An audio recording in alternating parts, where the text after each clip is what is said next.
Почитувани, добар ви ден. Тони Апостоловски, град Битола, од центарот на злото за битолскиот народ. Зошто се јавувам денес? Денес ќе разговараме малце за паркинзи.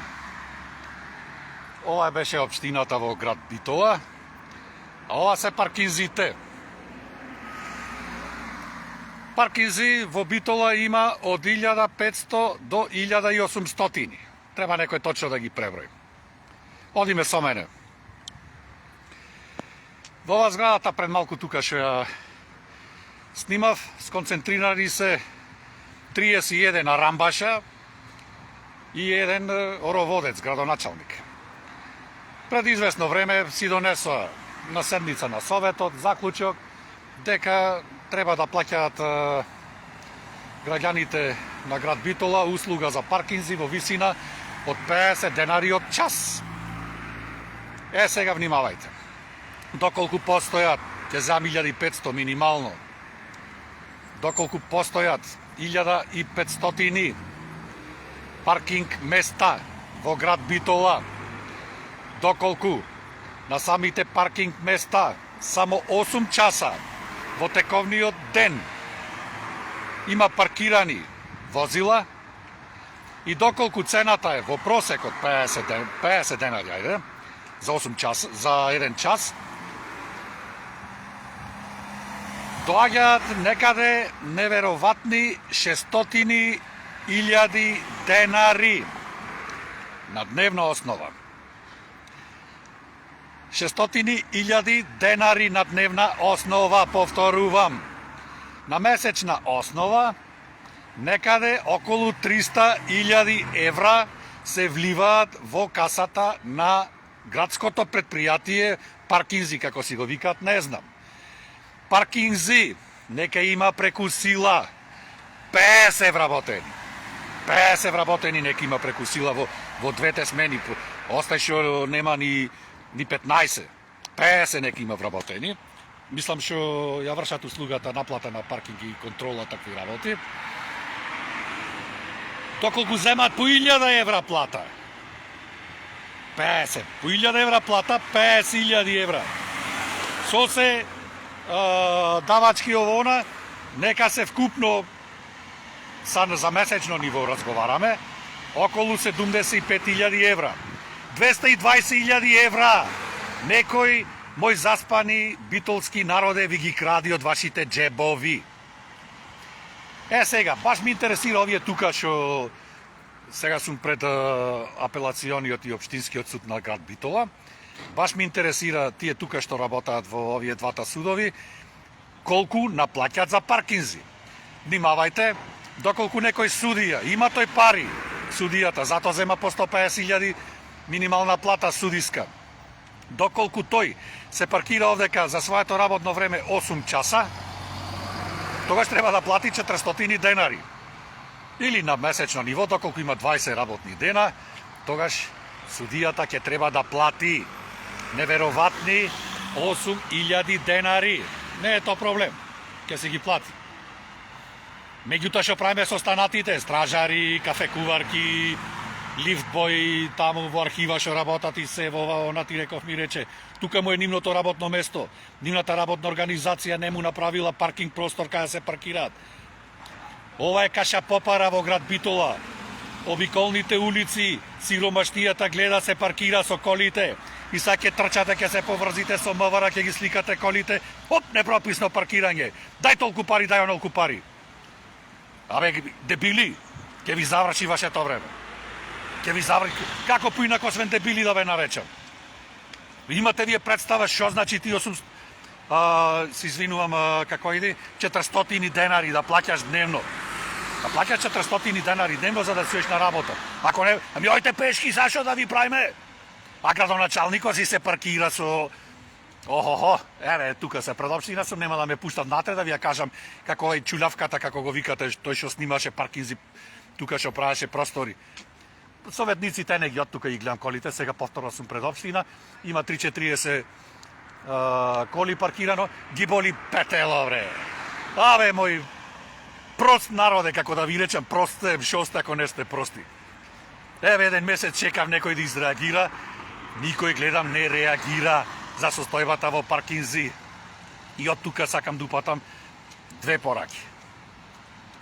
Едната до градоначалникот Тонче Коњановски, овај што е, знаете, културниот работник, што ни прави културни лета, зимски приказки и така натаму и така натаму. Тонче, малце се, за овој народ верувај, малце се 50 денари сатот. Ке си донесите на седница на совет, да се подигните цената на 100 денари на сатот и на секој паркинг простор по еден бегалец, односно мигрант од Непал, од Бутан, од ова, од она, колку толку да му го удри печатот на тој што го користи просторот. Се додека не се свести битолскиот и македонскиот народ која дебилана ве води, бре, луѓе. Не знам ова. Или, па јас може би сум дебил, бре, може најголемиот дебил сум во Македонија. Може така треба да биде. Може така треба да биде. Вие може би живееме во светот на мазохизмот. Не знам, вакво нешто. Не знам, едноставно, еве, ви кажав, чекав едно известен период, месец дена, нити политичките партии се јавија, нити граѓаните, нити некое здружение, нити пак на некој му сметаше се паркинзите толку скапи, никому ништо. Полека по полека ќе се навикнат, и 100 денари да биде, сатот ќе си плаќат и 100, ко може во Скопје да биде толку, оти да не може во Битола. И втората порака до мојот заспан битолски граѓанин. Ништо повеќе ве батина не заслужувате. Мајта понастрана, ништо повеќе не заслужувате. Да не одам да ви ги снимам улиците по кои што ги кршиме колите, целите се со дупки, ниту една шахта нема изнивелирана онака како што треба. Ништо, само карате во умо си карате, вака, онака, ти реков ми рече она. Овие што се преку патот од мене во советот, во градоначалникот, ако сакат и горе во парламентот, си крадат, еве веќе 35 години, ќе си продолжат и понатаму. Зошто? Затоа што има едноставно прилики за сето тоа. И на крајот, трето прашање, ајде повторно до градоначалникот на град Битола, бидејќи го гледам дека многу се грижи за културните лета и зимските приказки, да му поставам едно многу просто прашање.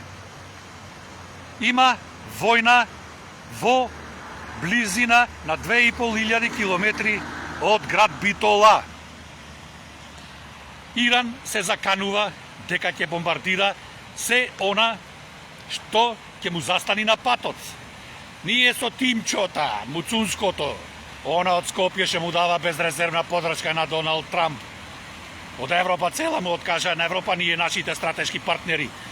Газленце мало, Тимчета, газленце мало, да ми одиш ти, да го браниш Израел, да браниш демократијата таму.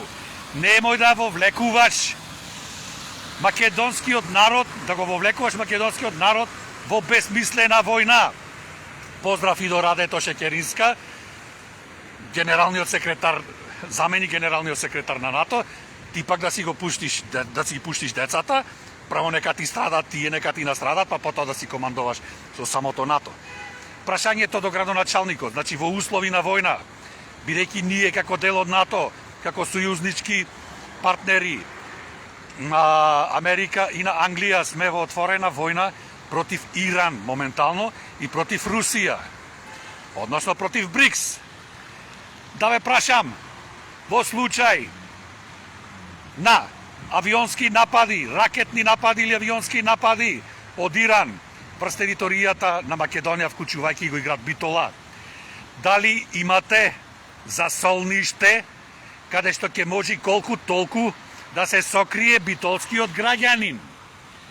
Дали имате аларм, тревога, сирена, било што ќе го извести битолскиот граѓанин дека следуваат за известно време напади од воздух и така натаму и така натаму.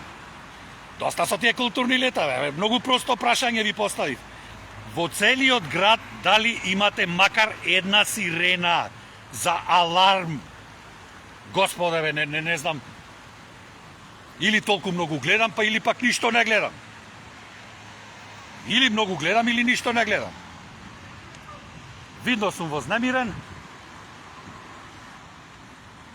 Затоа и ќе прекратам тука да не кажам нешто што не требаше можат и кривично да ме гонат коштаплерите.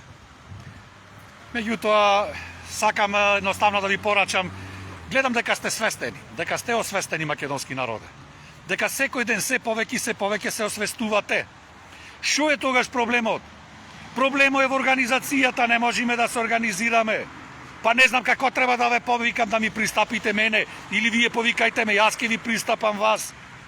Дајте бре луѓе, бре, крајно време е. Вака повеќе не оди. Вака повеќе не оди. Еса, ако се покриват, ако си мислите, и ова ќе помини, се поминало, верувајте, меѓутоа останват нервите во нас. Со нервите ни паѓа имунитетот, да не навлегваме сега во она.